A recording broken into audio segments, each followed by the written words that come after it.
In the podcast Nice White Parents, reporter Hannah Jaffe-Walt, you may know her from This American Life, started looking into this one school in her neighborhood after her kids became school age in New York City. Hannah examines this public middle school, traditionally filled with black and brown students, after a number of white families arrive.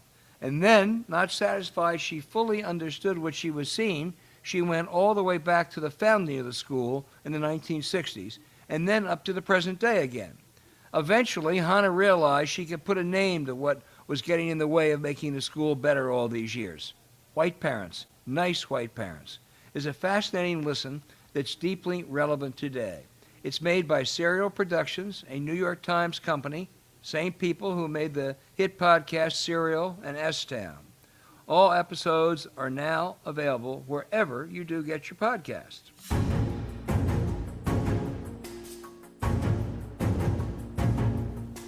Hello and welcome to a special edition of 2020 Politics War Room with James Carville out in the Shenandoah. I'm Al Hunt here in Washington. We remain proud partners, I think they're sticking with us, with the Sign Institute at American University in Washington, and someday when this pandemic is over, we'll get back there. We have a good show for you, an all-important week. The Democratic National Convention wrapped up.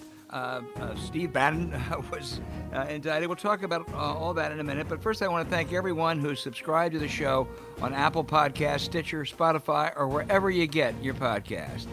This is why you subscribe. So today's episode shows up in your inbox, even though you didn't expect it, to wrap up a big week.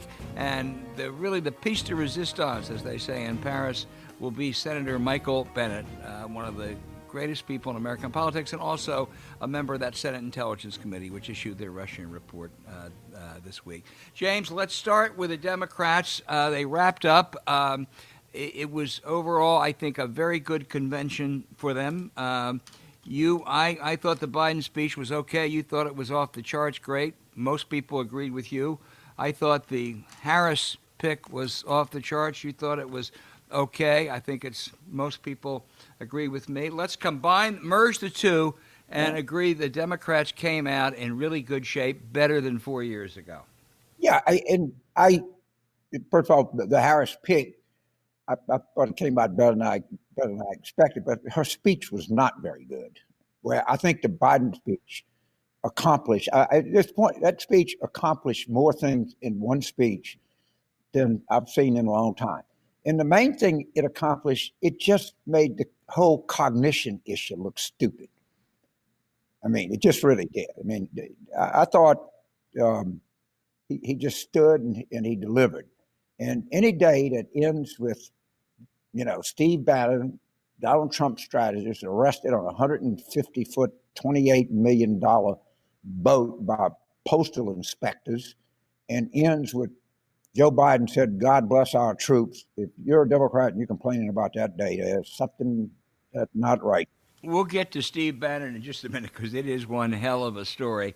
But I think overall, look, I thought some of it was schmaltzy, but I thought given what the Democrats had to do, a virtual convention, which was hard, I could have done with a little bit less Hollywood. But they had some wonderful clips. I thought the Biden grandchildren were just incredible. Stephen Curry was just great. That 95-year-old war veteran was just so authentic. And I think they did touch all the right notes. And one thing it did show, James, that I think 4 or 5 years ago, there were legitimate stories written that the Republicans had a much deeper bench than Democrats. They had young congressional leaders, they had governors, and the Democrats didn't have any kind of a bench. Well, boy, there was a bench on display in Milwaukee and virtually, and it's a pretty darn impressive bench. It is, and I thought Ron Brownstein yesterday, I gave him a quote, that I thought the convention up and through Wednesday night could have been 20% more 2018. I think until that happened, we were not as strong as we should be on the, kitchen table issues, which was so famous 2018 campaign. What I particularly liked about the Biden speech was there was a lot of 2018 in it. Yeah. And I think that corrected what I thought was I said 20%. And overall, that was the seventh game. All right, that's what that was.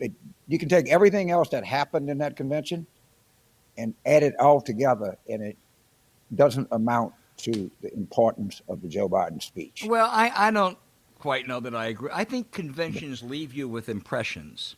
Right. And I think most people won't remember a whole lot of particulars 2 or 3 weeks from now. But I think the whole convention overall, with some exception, I mean, the Obamas were off the charts too. But I think overall, and with the finale of the Biden speech, you are left with an impression that this is a party ready to correct the terrible situation we're in today, ready to govern, united more than any time in a long time, and that they're basically adults. Yeah, I agree, but we'll just agree to disagree. I think the crowning achievement was the Biden speech. That's what made it what it is. I thought the convention was pretty good, till Thursday night.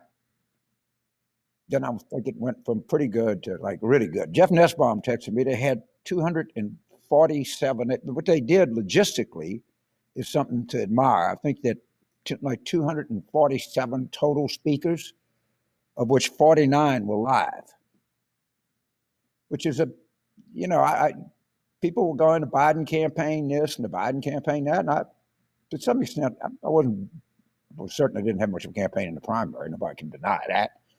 But what they did and were able to put together this convention was I think, a logistical tour de force. Well, I think it was good. Yeah, I agree. I don't look. There's no way you can say that we can overlook Michelle Obama's speech on Monday night or the former president on Wednesday night. They set predicates that were terribly important, and I think were very persuasive. And there were some other people too that did well, some not so well. Right. Let's just agree to disagree. Without the Biden speech, the convention wouldn't be nearly as successful as it is. But that's just my view, and we could talk about anything we want. But that's just we disagreed on the Harris. We disagreed on the Harris pick. We can disagree on that, and as I say, we merged the two together, and we get something good. Let's move to what you cited a minute ago, Steve Bannon. It's an incredible story in so many ways, as you said. The Trump confidant of one time arrested on the 150-foot yacht of a Chinese billionaire for a shakedown by the Southern District of New York. This is the Justice Department under William Barr, supposedly. And James, let me just make 2 quick points. I thought in the Nixon years, when there were the 4 horsemen in pinstripes, John Mitchell, Bob Haldeman, John Ehrlichman, and Chuck Colson. Now, if you look back 4 years ago today, there are 5 people other than family who were closest politically to Donald Trump were Michael Flynn, Steve Bannon, Roger Stone, Paul Manafort, and Michael Cohen, his fixer. All have been indicted. Several are serving. This is the most corrupt administration in the history of America. And one final quick point. When William Barr tried to get rid of that U.S. attorney in New York who actually stood up to him, I suspect we're going to find out he knew this was coming. And one can legitimately ask, was this a factor in what he wanted to do? Well, there's all kinds of things. I think the first thing to remember here is this entire Trump, everything, it's all one giant grift. All right? So let's think about the alleged crime, the indictment. What did he do? Right? They said, they used a disabled veteran, right, who had a history of running things of this nature. Hardly a surprise he was involved in this. And they went to the very people that they claim credibility with caring about. And that is, basically, lower middle class whites who have a real sense of grievance. And they just fleeced them. I mean, it's just like these preachers. They would fleece these old ladies. I mean, typically the political crime is somebody fleeces an investment bank, gets, et cetera, et cetera. That's not what they did. That's not what they did. They stole from the very people that they claimed to defend and promote. And that's the amazing.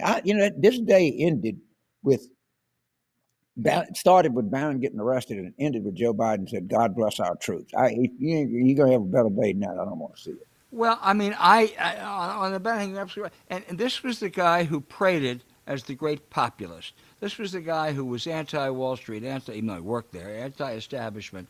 And this was just an absolute police job. While sitting on a yacht, that's where they arrested him. I mean, it really is just Chinese fugitives.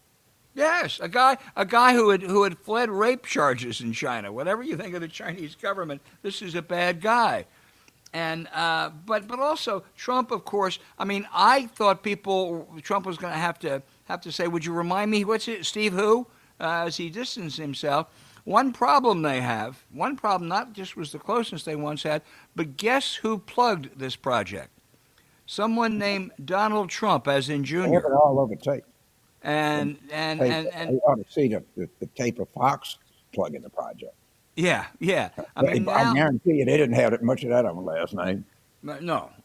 And it's just for them, for this president, as he always does, to walk away and say, "Man, I didn't approve of this." Well, of course he approved of it. I mean, it's just it's a scam. He approved of it, James, because it was a scam, and Trump loves scams.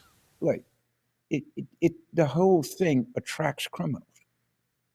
All right. It just, mother tell you, and you're 4 years old, birds of a feather flock together. It's not just a trite saying. The reason that people say that is because at the bottom of the day, there's truth to it.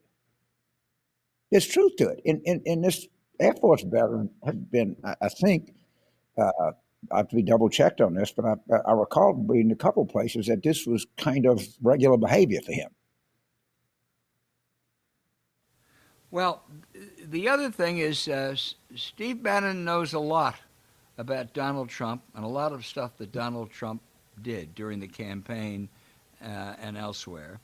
And if it's the Southern District of New York, and those are tough customers, they don't lose very many things, James. They really don't. And if they really have the goods on him, and if Mr. Bannon, I don't know if this will be the case, but if he starts to sing, you're going to hear that at 1600 Pennsylvania Avenue. And of all the people, obviously Manafort and Stone were playing for a pardon, and they have not sung. But Bannon is a tougher customer and more interested in protecting his own ass than in protecting Trump. Well, first of all, we should get this guy on. I was watching Daniel Goldman, House Impeachment Counsel last night. Right. And he was making the same point. And it's under, if you get indicted by the Eastern District of Idaho, I'm not saying they're not really talented prosecutors, they're dedicated people or anything. Right. But if the last place you want to be indicted is Southern District of New York, I mean, their win percentage is stunning. Bannon is going to have to make a choice. His lawyer is going to have to make a proffer. And what is included in that proffer is going to determine Mr. Bannon's future, to say the least. Yeah. And I guarantee you his lawyer is explaining that to him today. And go ahead. They don't need, and Bannon is the top of that conspiracy. They don't need any information on this scam. If Bannon has other information that can aid other investigations, then there might be a way to work something out. Yeah, there may be. And let's not lose sight of the fact that this thing has been in the works for months.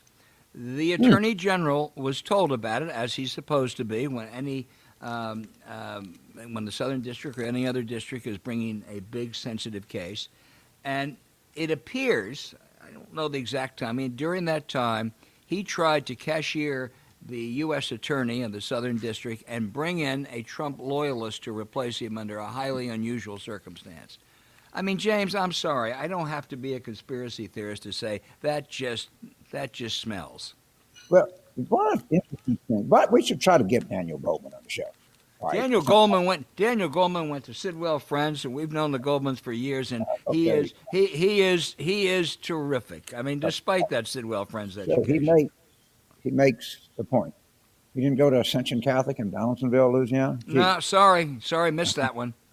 So Bannon knew in October that they were after him because his bank told him. Yeah. All right.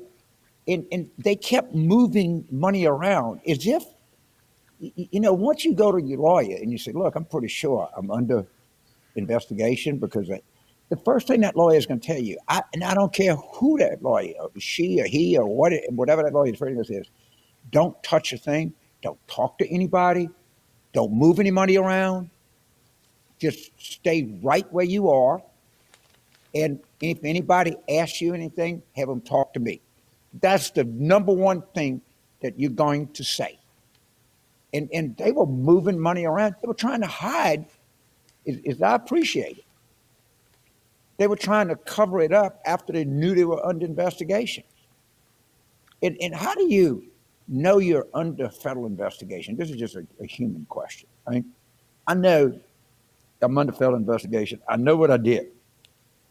I don't think I'd be sitting on the back of a boat drinking coffee in Connecticut. But that's the way a guy operates. I'd be a little. He's going to find out how unpleasant this is. Well, he is. I would offer one caveat, and that is that it's going to take months before this would ever go to a trial. And if, as we both are, I think, confident, Donald Trump's going to lose November 3rd.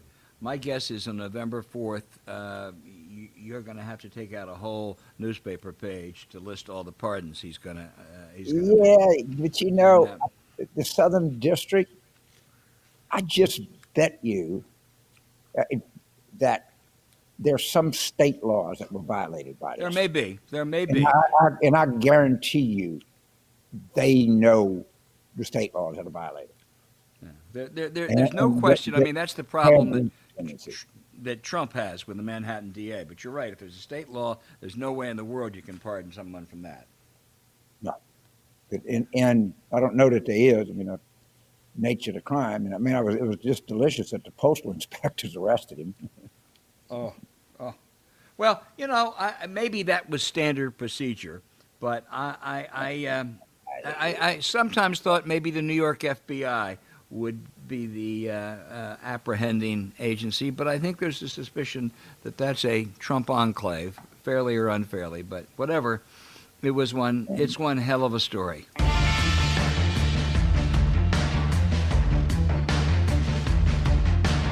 Hey, James, in the New Hampshire primary, which seems like 17 years ago, you embraced Michael Bennet's candidacy at a wonderful, raucous Manchester event. I wrote columns saying there was no more qualified candidate in the country. Boy, it really shows how powerful we are politically and journalistically, doesn't it? But I tell you this, we were right. There is no more thoughtful member of Congress than Colorado's Michael Bennet, and he is a member of the Senate Intelligence Committee, which just released a bipartisan report detailing extensive 2016 contacts between Trump operatives and the Russians as Putin worked to manipulate the election to help elect Trump. Welcome, Senator from Colorado. Thank you, and I have to say how much I appreciate the fact that both you guys noticed that I was running for president, and James, thank you for coming to New Hampshire. That was the high watermark of a year-long campaign, and I really appreciate it. It was really fun. I had a good time. I felt so good about what I did, man. It was like I took people said, why'd you do it? I said, just because I wanted to. Why not? You're 75 and you want to do something, you better do it. My family, my kids saw it, you throwing Mardi Gras beads out into the crowd, and it made them feel like we had missed the boat on what these campaign events ought to look like. But next time we'll get it figured out. We'll get it. Yes, sir. Go ahead, Albert. We're going to rev him up. Let me ask you about this intelligence report, Senator. It's clear the Trump campaign manager shared polling information with a Russian intelligence agent, which presumably helped the Russian GRU interfere in the election. That's been documented, and where they did it selectively. The Trump consigliere Roger Stone directed the leaking of Russian hacks at Democratic emails.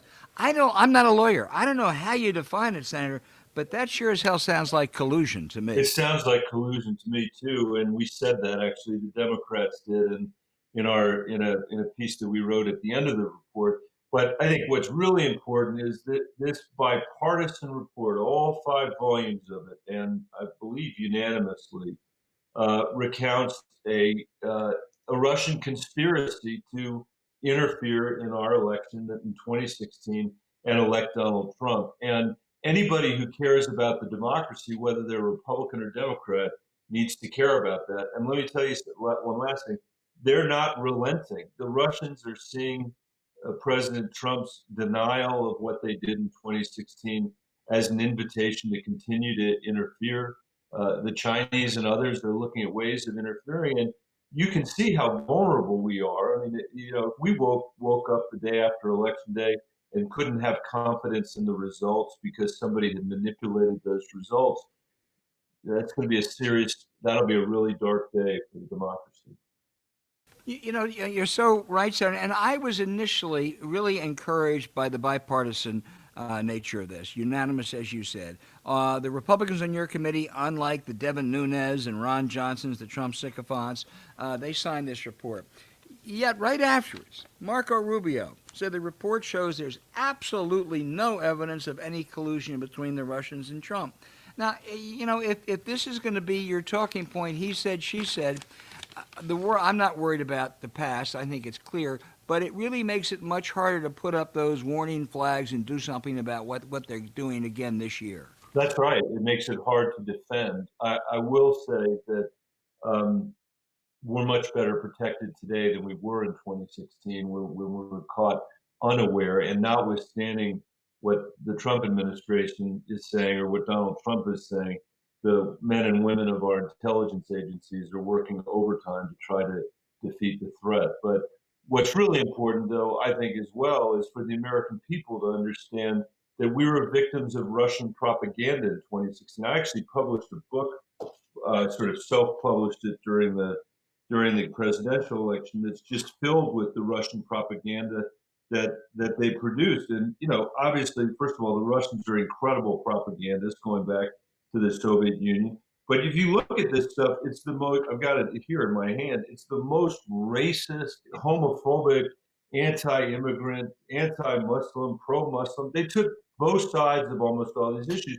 But the point is, all they wanted to do is divide us. And for an entire year, we didn't even know it was Russian propaganda. So think about what that says about the state of our democratic discourse. We spent an entire year being attacked by a foreign power, and we can't distinguish it between from our own political debate. That suggests strongly to me that we need to do a better job in our debate, and we got to keep the Russians out of our elections.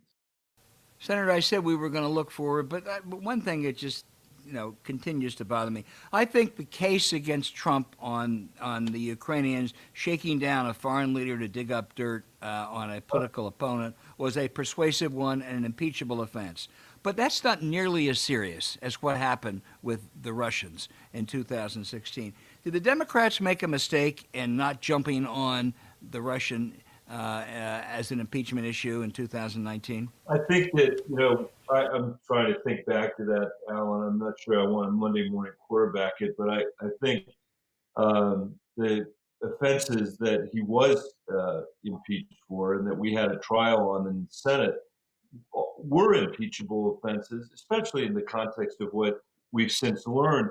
What's really terrible about what happened in that instance was Mitch McConnell's blockade of evidence and testimony that was available for the senators to have to at least confront in the Senate chamber. And because, he did his usual stonewalling to protect Donald Trump, the American people were denied the ability to hear evidence that all of us knew would confirm the impeachable allegations that were made. So, a further reflection, I think, of how broken our democratic institutions are and why, in my view, Mitch McConnell has really been a toxic force in American politics for his entire career. And why it's time for him to no longer be the majority leader.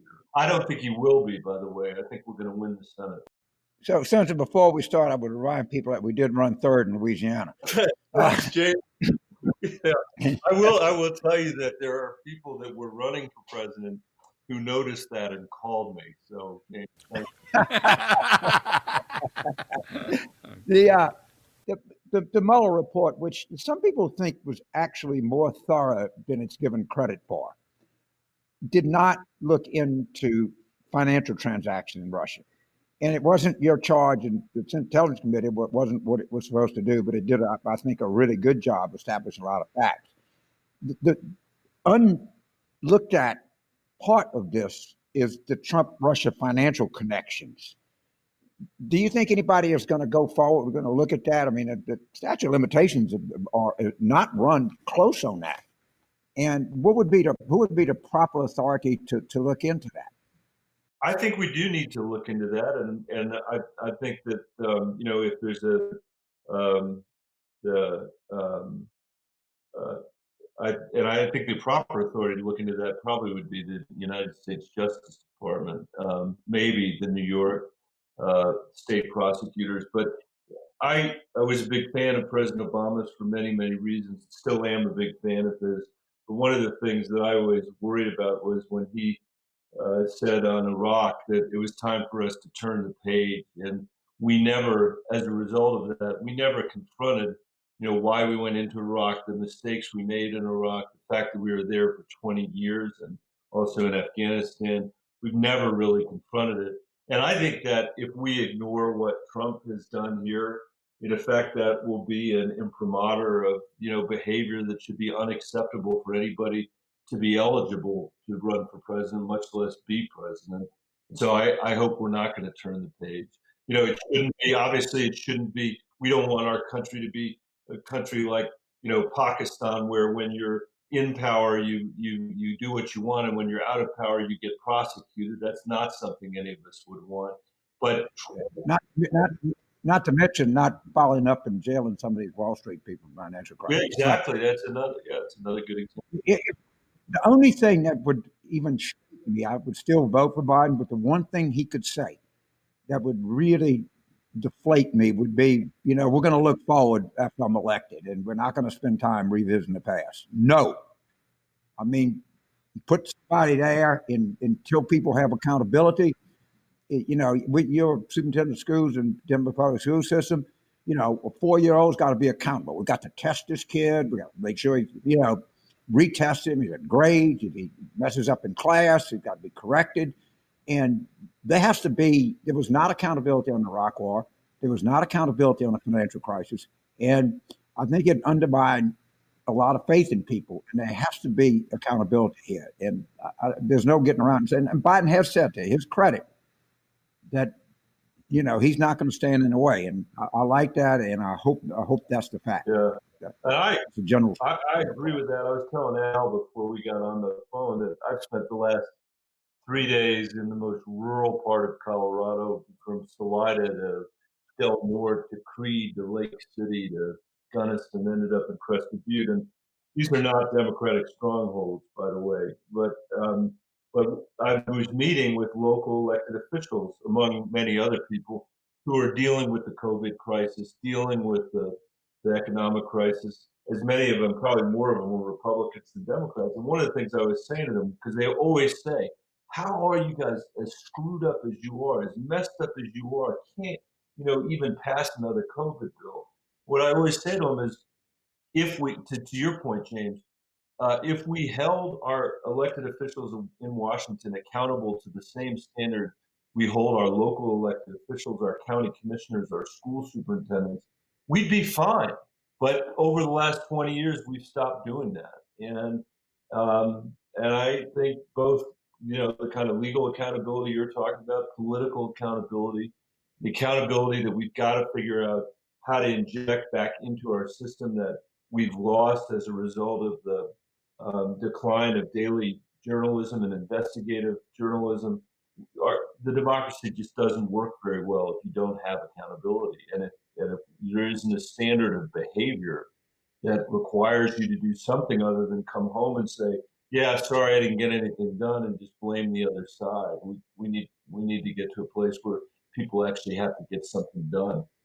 Just as a quick aside, I mean, I agree with you both so much, and I think the lack of accountability on both the financial crisis and the Iraq War was a factor in Donald Trump's victory in 2016. No question. And so there's a real consequence for that.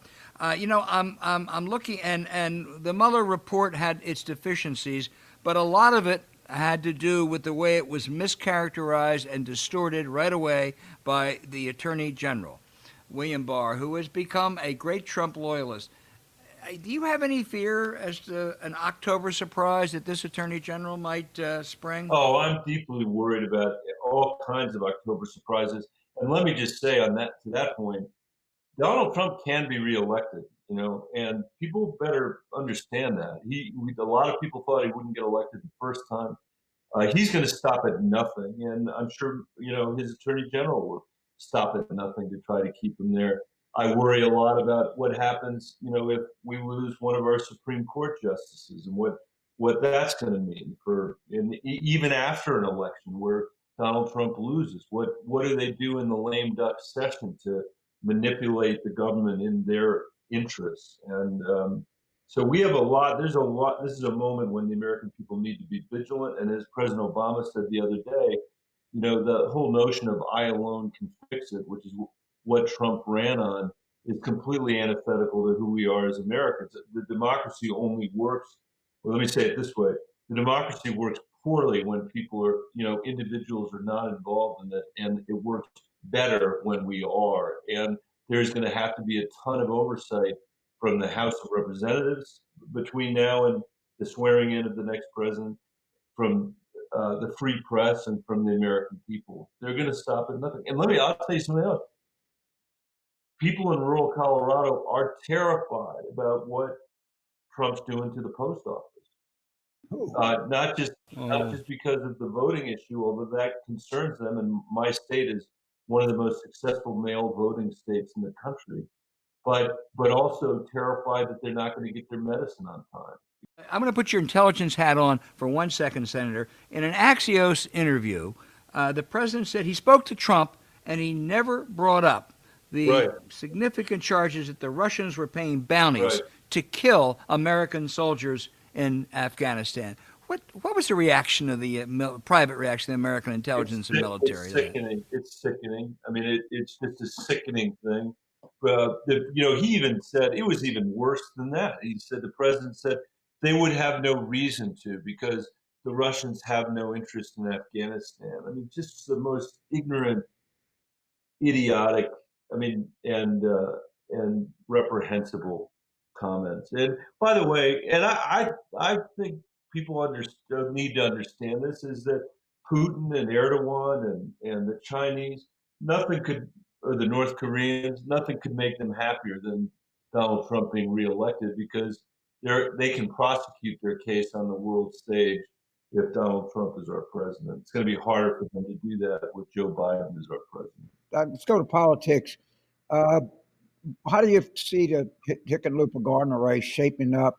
That's my first question. My second question: do we have a chance for any House pickup in Colorado? Let me answer the second one first. We've got the 3rd congressional district where the incumbent Republican was defeated by a Trump, sort of Sarah Palin Tea Party candidate whose claim to fame is that she wears a gun on the outside of her jeans, and that she refused to close down her business her restaurant when the governor said we needed to be closed here.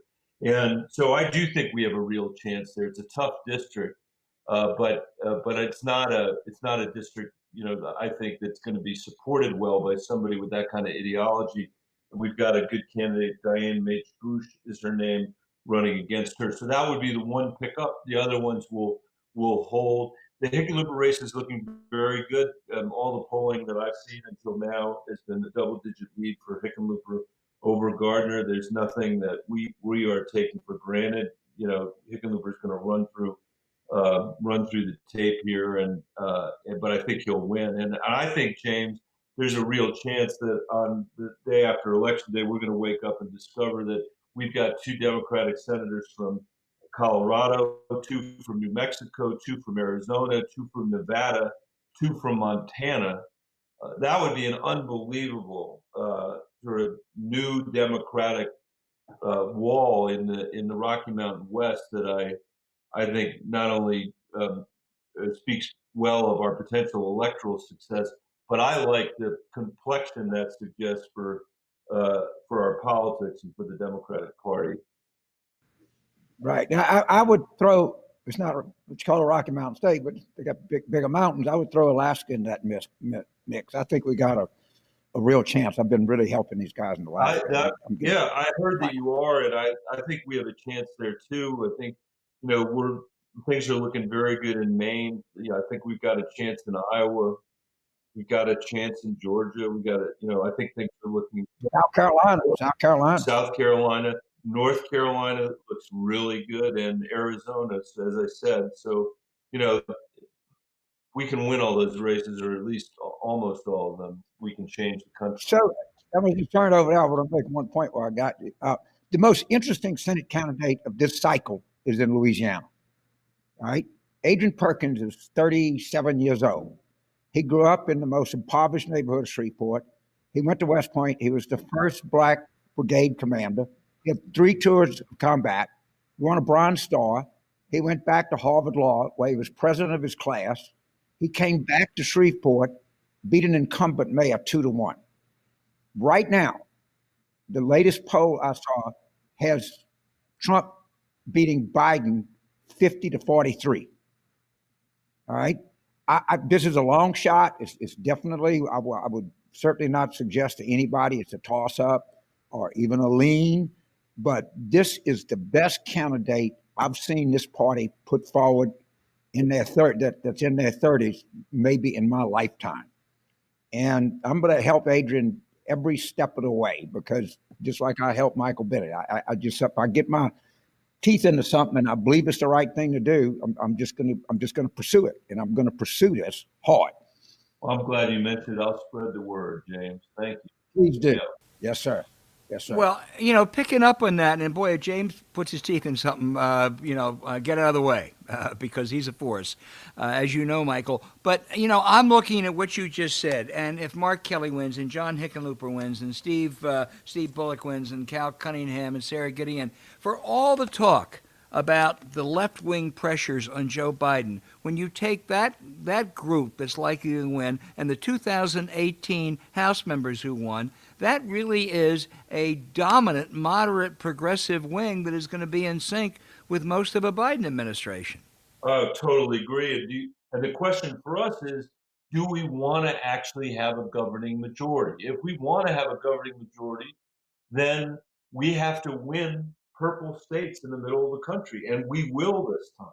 And the only way we're going to give those states back is if we have an agenda that doesn't build momentum. Some people look at this and they say, "Oh, we better, get done what we need to get done in the first 10 minutes because no president can do anything after that." I mean, James knows how hard it is to get anything done, no matter when you're president, no matter what period. But I believe there is a real opportunity to build political momentum by, dramatically changing the tax code. So we're taxing wealth and we're giving the middle class in the country a real tax break, paid family and medical leave, raising the minimum wage, creating universal health care with a public option, doing more on housing, securing retirement, having a serious plan on climate change that actually drives our economy forward, meeting the unmet need for early childhood education in this country, doing something for the 70% of kids who graduate from high school but don't go on to college. That's different from free college. What can we do to put those kids in a position to earn a living wage when they graduate? Immigration reform, infrastructure, tackling inequality, dealing with mass incarceration, reforming our campaign finance. What I just threw out to you, Al, and I don't have any monopoly on wisdom here, but to me, that's an agenda that 75% of the American people will support. And that's the basis for 20 years of progressive change in this country. And that's where I think we ought to be focused, not just because I think we'll be successful politically, but because more important than that, we'll actually be able to put an agenda down that will be as progressive as anything in the Teddy Roosevelt era or the Lyndon Johnson era, even more progressive. And frankly, that's what's needed today. You know, one thing is, if you remind the Clinton economic plan, which causation correlation after it passed, we had the greatest and most broad-based economic boom we've had in this country in the last 50 years. That's just a fact.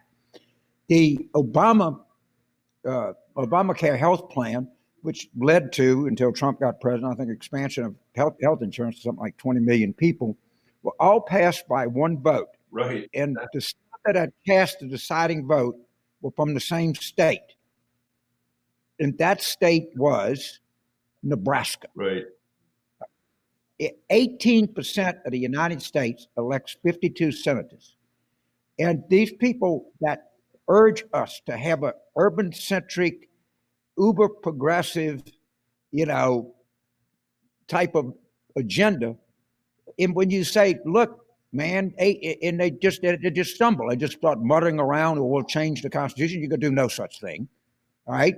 And you have to go campaign places like Eastern Colorado, all right? You're not going to carry them, but you can do, Holly, Colorado, where, right. Where one of the great people of our lifetime, Governor Roy Romer, came from. And when this party starts turning its back on certain segments of voters, it leads to disastrous consequences, I think. I agree with that. And by the way, you don't have to turn your back on anybody. I live in a state which has, and I'm very proud of this fact, we have passed the first modern police accountability reform in America. And it's basically the same bill that Cory Booker and Kamala Harris and I and others have supported in the Senate. And it passed here amazingly with bipartisan support. It wasn't just Democrats.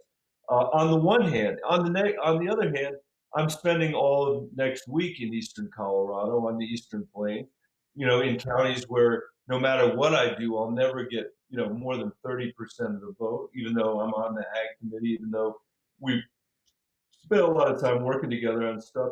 But you can't lose them by 80%.